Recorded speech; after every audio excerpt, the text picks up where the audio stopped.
What's good? What's good? I'm back. Yours truly, the one and only Paul Pickett, host of the Paul Pickett Podcast, aka Triple P, aka the Common Sense Podcast, your source for music, sports, politics, world events, and more. Before I get started, we're going to give you a word from one of our sponsors. Are you a musician looking for music marketing and promotion? Then look no further than Promo Palace LLC, your one-stop shop for all music promotion services. Services include Spotify playlist pitching, YouTube video promotion, record pool promotion, blog placements, radio airplay promotion, SoundCloud promotion, and much more. With over 2,000 customers and over 10 years of experience in online promotion, Promo Palace LLC is a company you can trust. For more info, please go to promopalace.biz. See you there. You heard it straight from the spokesperson's mouth. You need online marketing promotions. Check out Promo Palace LLC at promopalace.biz. You need SEO, press releases, playlist pitching, TikTok influencers, Instagram influencers, blog placements, and much, much more. Please check out promopalace.biz. Also, don't forget the video version of my podcast is uploaded to YouTube, Facebook, Instagram TV, Rumble, and also take the video and I will stream it live on 3 of the Twitter accounts after I record this video. So definitely follow me on Rumble because the video is monetized already, unlike YouTube, which requires 1,000 subscribers and 4,000 watch hours. All right, let me pull up some NBA scores from last night. And I didn't go over the games before that either, so I'm going to go over those two as well.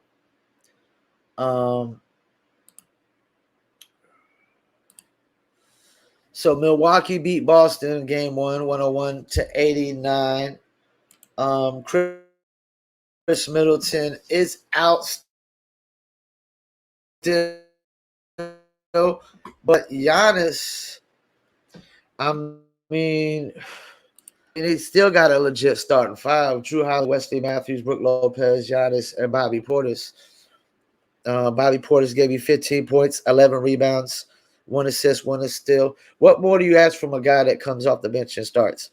15, 11, double-double. 24, 13, and 12 from Giannis with 2 blocks.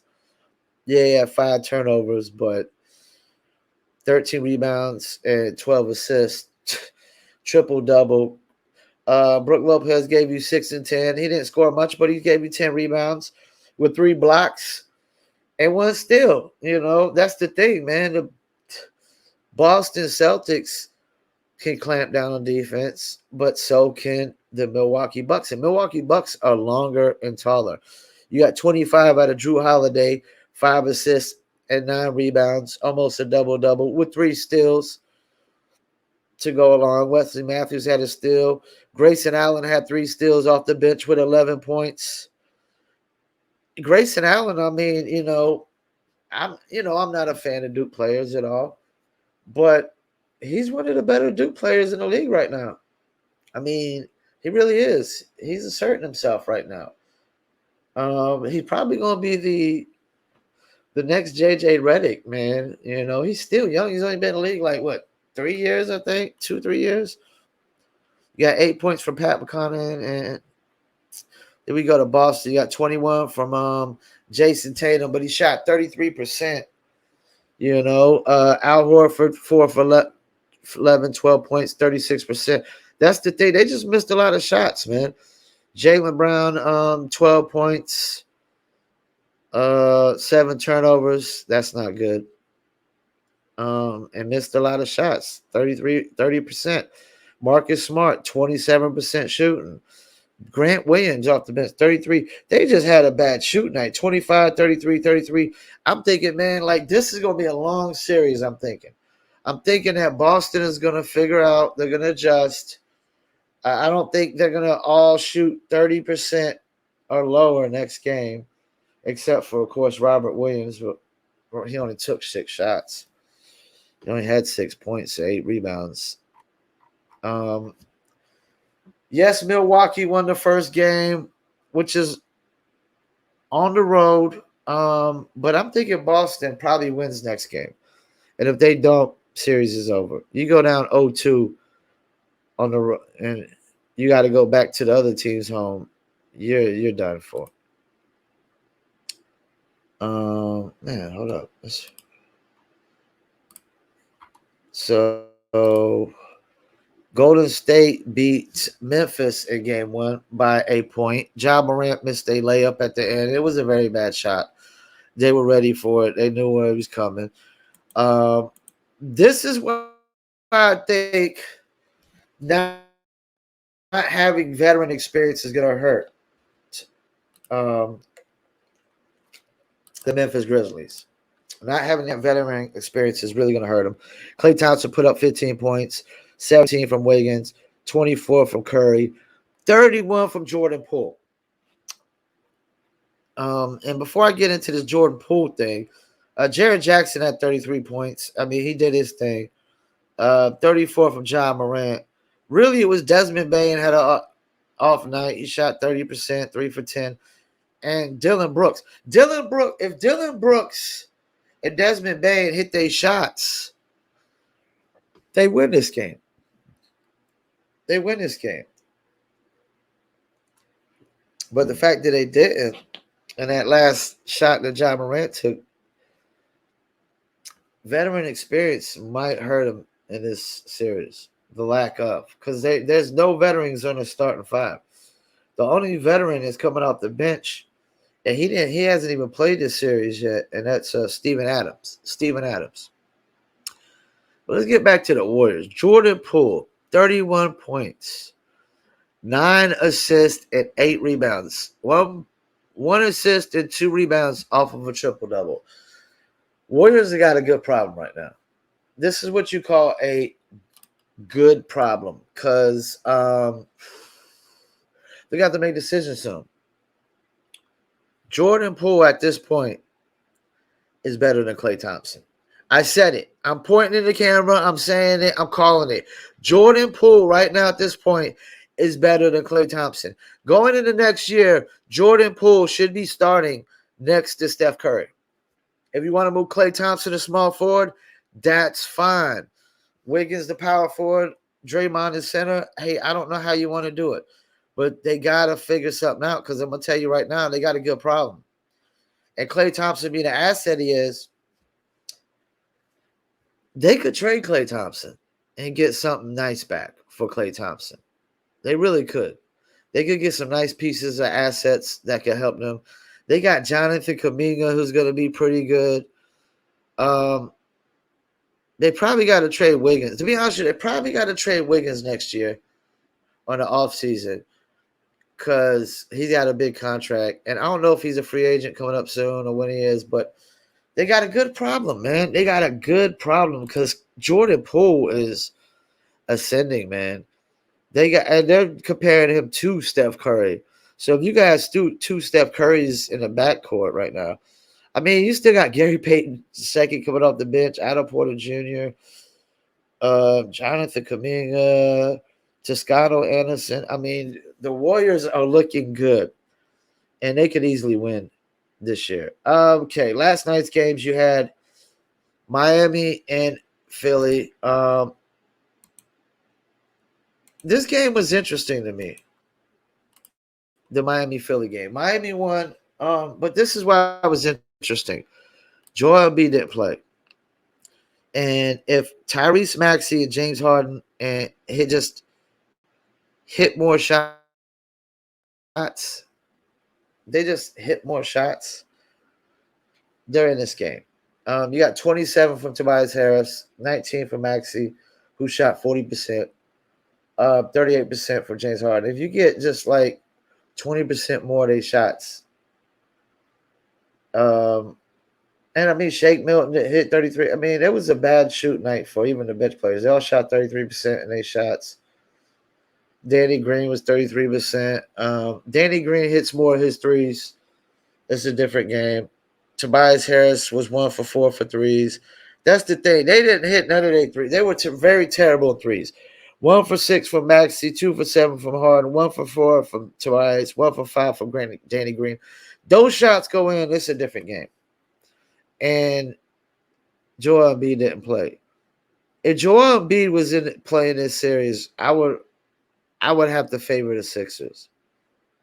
Bam had his way, Tyler Hero had his way, but Jimmy Butler only had 15 points, 31% shooting, 5 for 16. I mean, he didn't do much. Um, Gabe Vincent was 4 for 12, 33%. Max Strauss was 2 for 8, 25. See, they didn't even hit some of their shots. So if one of these, if the Sixers actually just hit their threes more, even like, oh my bad, hold up, George Nang was 0 for 7 off the bench for threes. I mean, they hit their threes. This game is totally different.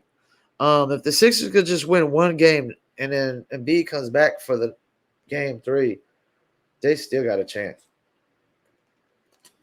Without Embiid, they have no chance. Phoenix and Dallas.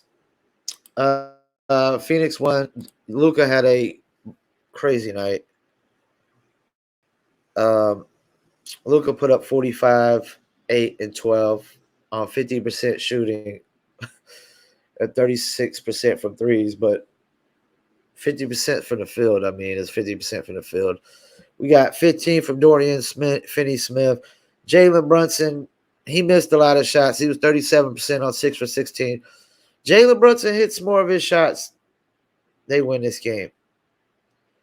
And they just hit more threes. They hit more threes, and Jalen Brunson hits the shots. They could possibly win this game. Luka is going to have to – that's the thing. This is the problem. Luka's going to have to do that every single night, especially if Jalen Brunson isn't hitting his shots. If he's shooting 37% on 16 shots, that ain't good. Spencer Dinwiddie took 3 for 8, 37%, 2 for 4 from 50% from threes, but still, man, it's going to be tough. Bridges, I mean, you had a well-balanced attack from the Suns, man. 13 from Bridges, 7 rebounds, 4 assists, 11 from Crowder, 8 rebounds, 25 from DeAndre Ayton, 8 rebounds, 23 from Booker, 9 rebounds, 8 assists. Chris Paul, 19, 5 rebounds, 3 assists. I mean, Booker did a lot of the facilitating, look like. And then you had 17 from Cameron Johnson, one of the Cams, 17 and 5 off the bench. You know, you got 30 points off the bench. Cameron Johnson, Carolina, Tar Heel, did his thing, 6 for 10, 60% shooting. The only one that didn't shoot too well was Devin Booker. He was 35% on 20 shots. I mean, if he hits more of his shots, this game is really out the water. Dallas Mavericks, man, they might get swept. It's just going to take too much from Luka. And you're going to need Jalen Brunson and Spencer Dinwiddie to show up every single night. Every single night. So, yep. This is not looking good for Dallas. Not looking good for Dallas. Golden State, Memphis. I think Memphis could win next game. They really could. They had 2 players that shot terribly awful. 2 of their key players, their second and third leading scorers. I think it could be more of a dogfight, but veteran experience might hurt them in the end. Miami and Philly is interesting. Philly just hits their threes, man. Like, wow, like this game is totally different. Totally different without Joel Embiid. And that's the thing. Joel Embiid is out. I mean, he was leading scorer of the whole NBA. The NBA leading scorer is out for them. So there's that. And Boston, Milwaukee is going to be interesting. I think that's going to be a dogfight. But I would not be surprised if 3 or 4 of these series is sweeps, though. If Golden State was a sweep Memphis, I wouldn't be surprised. Phoenix and Dallas wouldn't be surprised. I would not be surprised if both of those were sweeps. because Memphis is just no veteran experience, and Lucas just doesn't have enough around him. And same thing with these other ones, man. I mean, Joel Embiid being out, Miami could easily sweep Philly. In Boston, I mean, yeah, their defense is rough, rugged, and raw, but Giannis is the best player in the world right now, man. So there's that. All right, let me pull up, see if there's any NFL news to go over real quick. And then I want to get to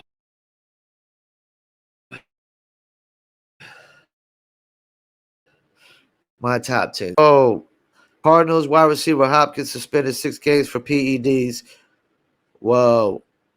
Normally, when you see that, it's because dudes are having injuries and they're trying to still stay at that level. This ain't good for the Cardinals. I can tell you that much. One thing I noticed about, like, I went over the draft first 2 rounds, and I'm far from an expert, but when I watched the experts go over it, I was on the money, man. Detroit Lions had a good draft. Jets had a real good draft. I was on the money, man. On who had real good drafts.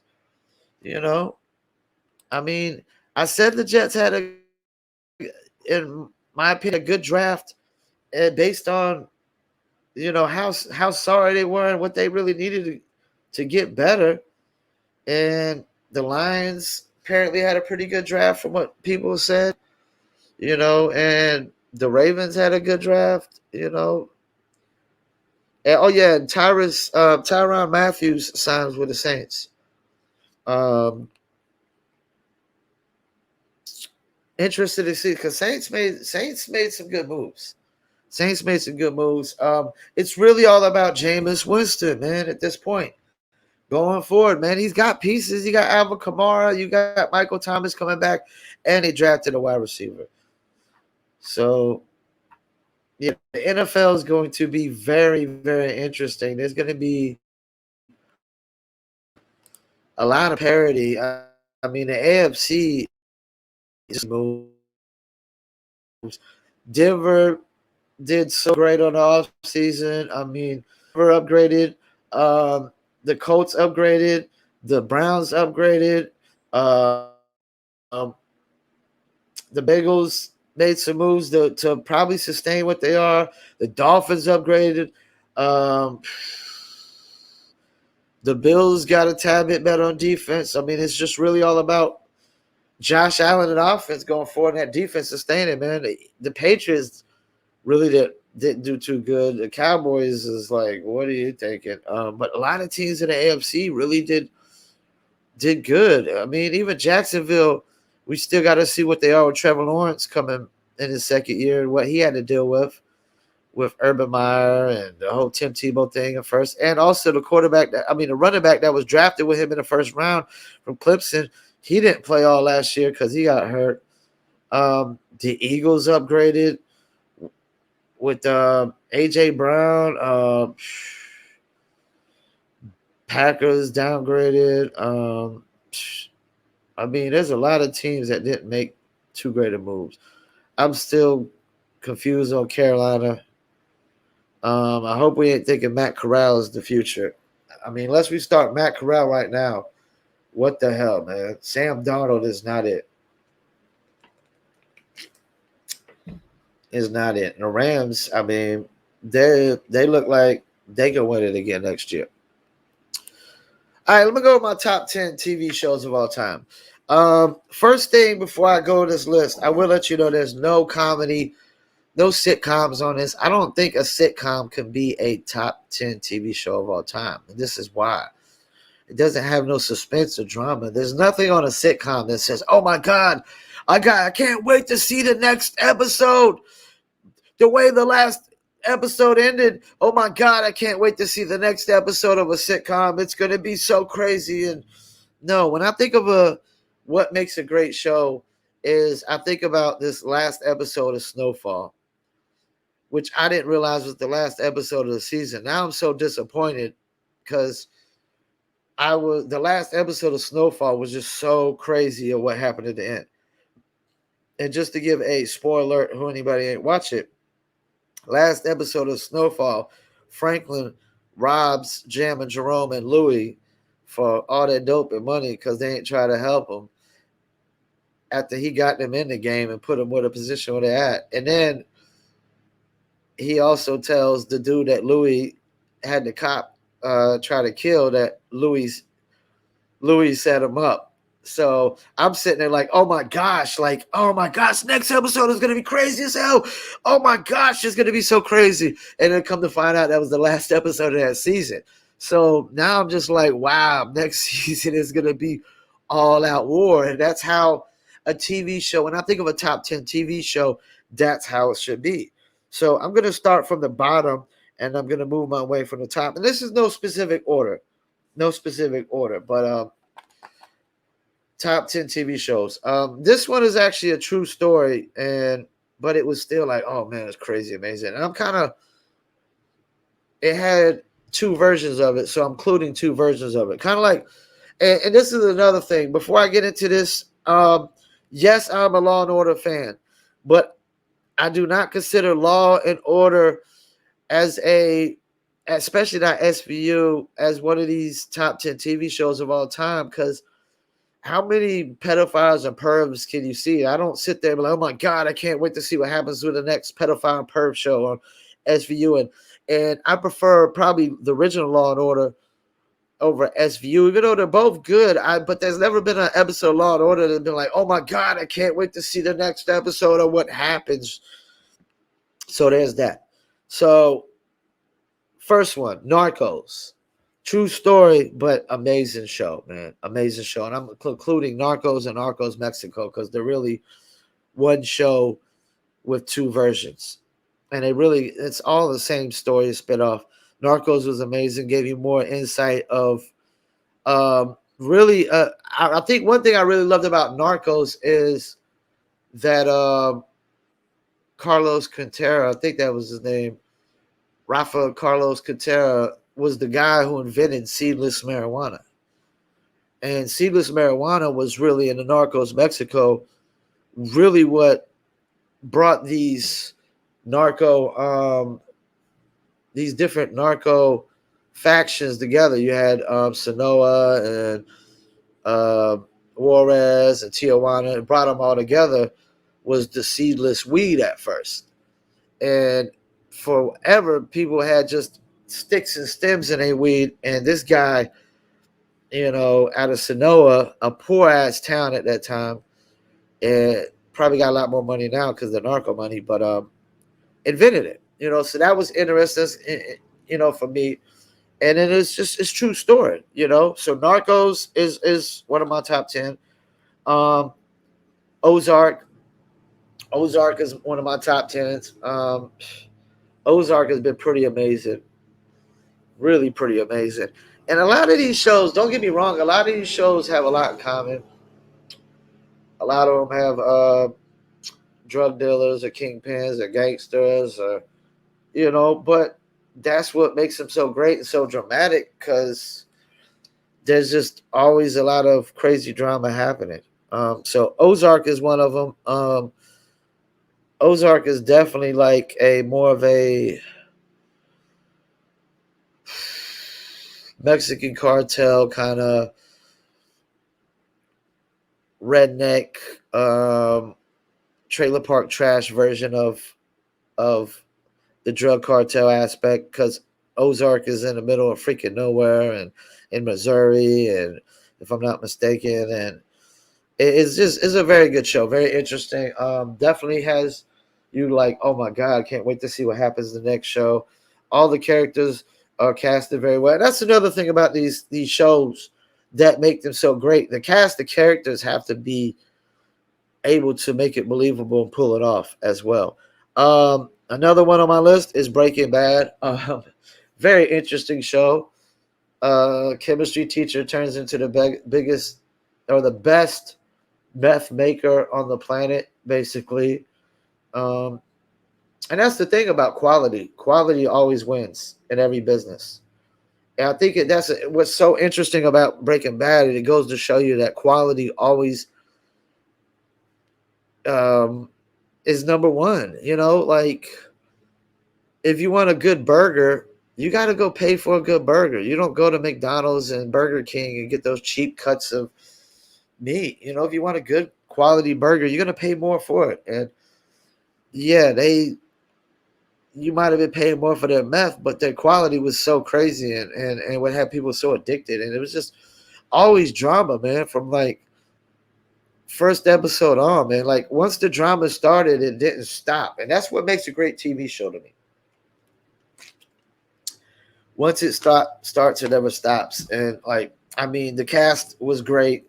Jesse Pinkman character was so great. I mean, it was just great.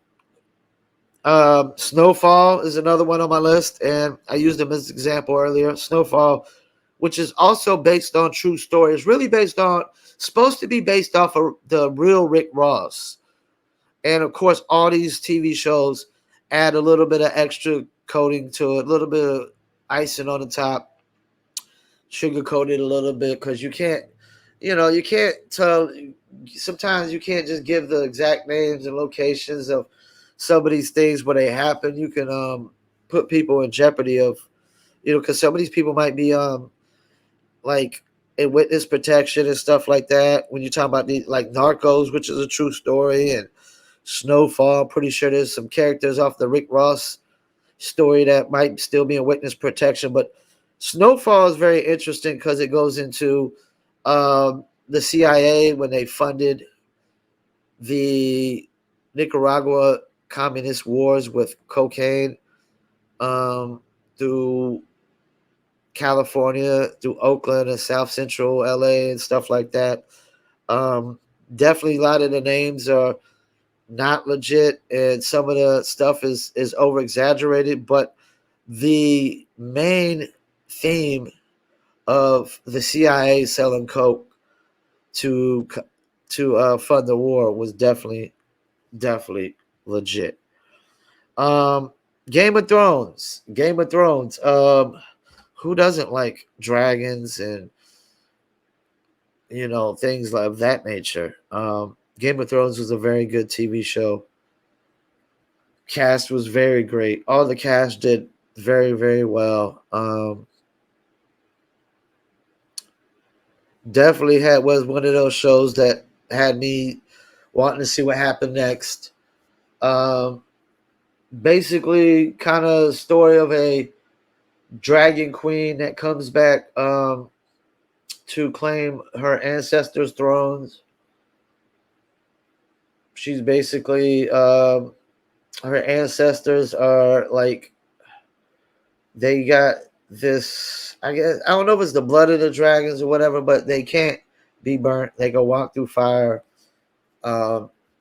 She could ride dragons. And then also kind of like a zombie kind of thing in it too, where this Ice King kind of brings back dead and stuff. It's very, very cool show. Very cool. I've always been into knights and stuff like that, movies with knights and things like that. This one, yes, it's probably not so realistic. I mean, because I don't, and who knows, dragons might have existed at one point. I mean, I don't know. I don't know if there's been any proof or if it's just some mythological creature or whatnot. But if dinosaurs existed, how do we know dragons ever existed? Another one on my list, Chicago PD. I know some are probably saying, why do I got Chicago PD and not Law and Order? Because Chicago PD is just way more dramatic than Law and Order. Hank Voight and the cast are just way more going on over there. It's way more interesting. I mean, like Hank Voight literally killed his son's murderer. I don't know that as much as Benson and Stabler are, like Stabler was off the like chain sometimes with beating up people. I don't know how much revenge he would have really got with killing his because I think somebody killed his wife, if I'm not mistaken, and he didn't get too much. I don't know if he killed that guy. But yeah, Chicago PD. And plus it's Chicago. Chicago is just way more dramatic than New York because of the gang violence. And it's not. That's the thing. When you get the SVU, they're just pervs and pedophiles. Chicago PD is pretty much everything. Gang, gang banging, pervs, pedophiles, drug dealers. It's very very versatile with it, and just the character Hank Voight. His character is just he plays it to a T, and that's another thing that makes these shows is certain characters just gotta stand out too. Like Snowfall, the Dragon Queen was like, oh my gosh, every dude and every chick that like chicks was in love with her. I mean, she's so hot. She was ruthless too, you know. So Chicago PD is definitely on my list. One of the most realistic TV shows I've seen. Another one, and this is probably these four right here. The last four are probably my top four of all time, and one of them is The Wire, which I'm actually watching again right now. About to binge watch The Wire again right now. The Wire is based out of Baltimore, and it kind of just shows you the drug trade in Baltimore and how it is, and it's so realistic. It really is. And I just love the reference of in there about Pee Wee Matthews, who's from Durham, North Carolina, and I'm from Fayetteville, North Carolina.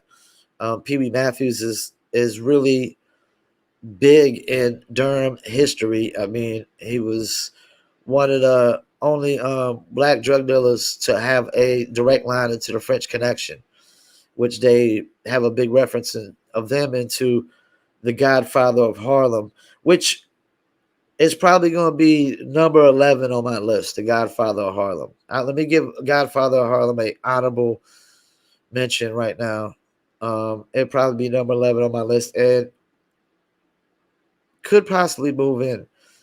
But Godfather of Harlem didn't always have me like. There was some episodes I was just like, eh. But for the most part, it's a really good show. It's a really good show. But back to my top 10. Sopranos. Sopranos could be one of my top two of all time. It might be in my top two. I don't know that it's my number one. I can't say it's my number one because the number one was my most invested TV show ever. But Sopranos really set the trend for a lot of these drama TV shows. New Jersey mob scene, New York mob scene. Everybody loves mob movies. Everybody, I don't care if you're white, black, Asian, Hispanic. People just always love mob movies. Even if you don't agree with that lifestyle, we've always been infatuated with the.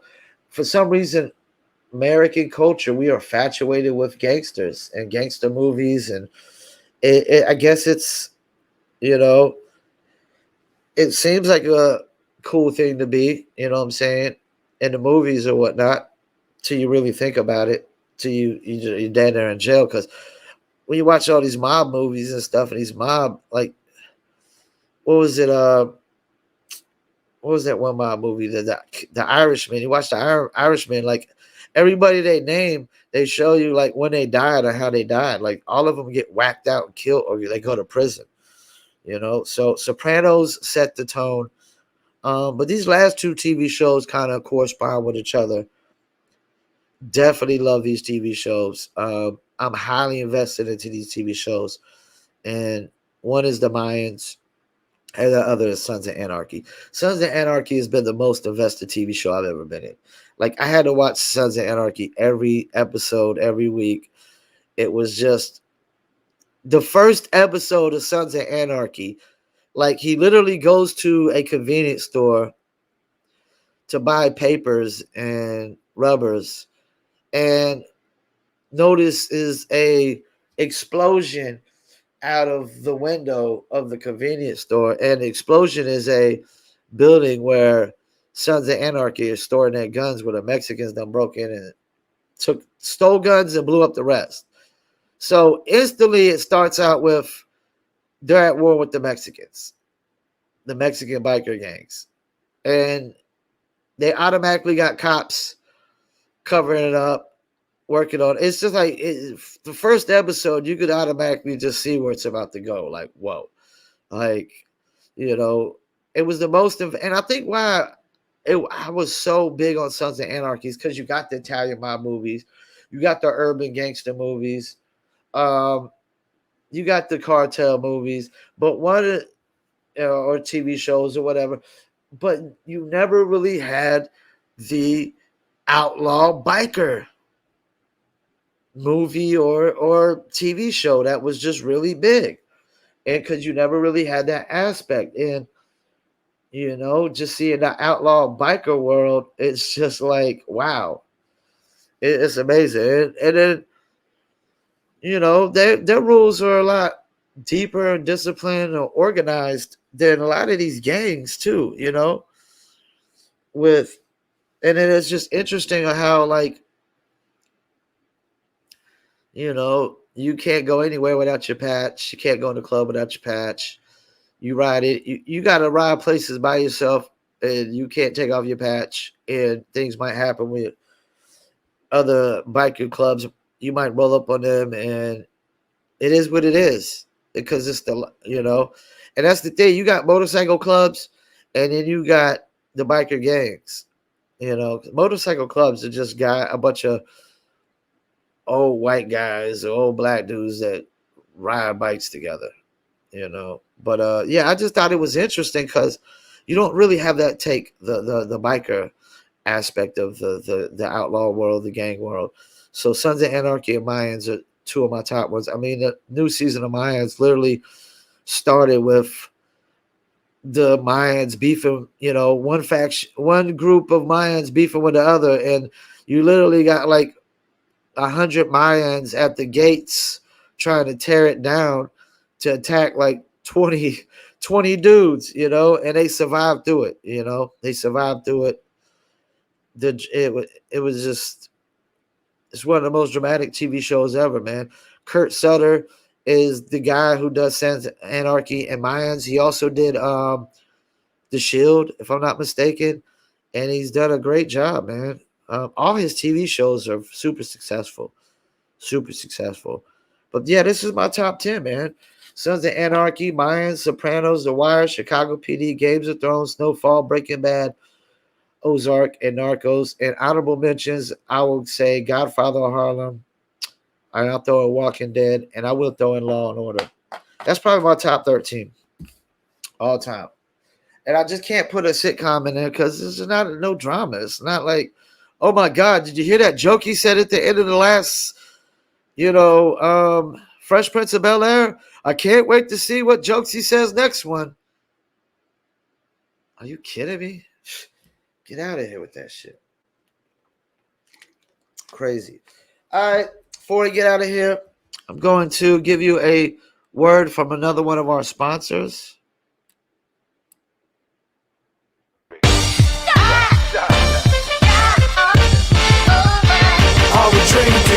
Me and my team, whenever we link up, they wanna be drink up. We sit down and relax and have few glasses when there's things to think about. Like I'm nice with the boss when I tend to the bars and I'm not talking drink ups. So tell the bartender that's tending the bar to please pass me a big cup up. And tell that waitress is waiting on us to put a little ice in it. Now watch the ice become weightless like the spaceships that I be sitting in.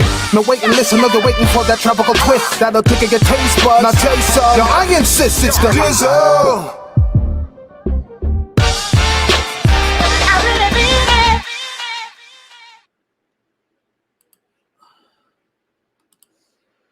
Do you dizzle? Yes, I dizzle. I got a bottle in there on top of my refrigerator right now. Check out dizzlebrand.com.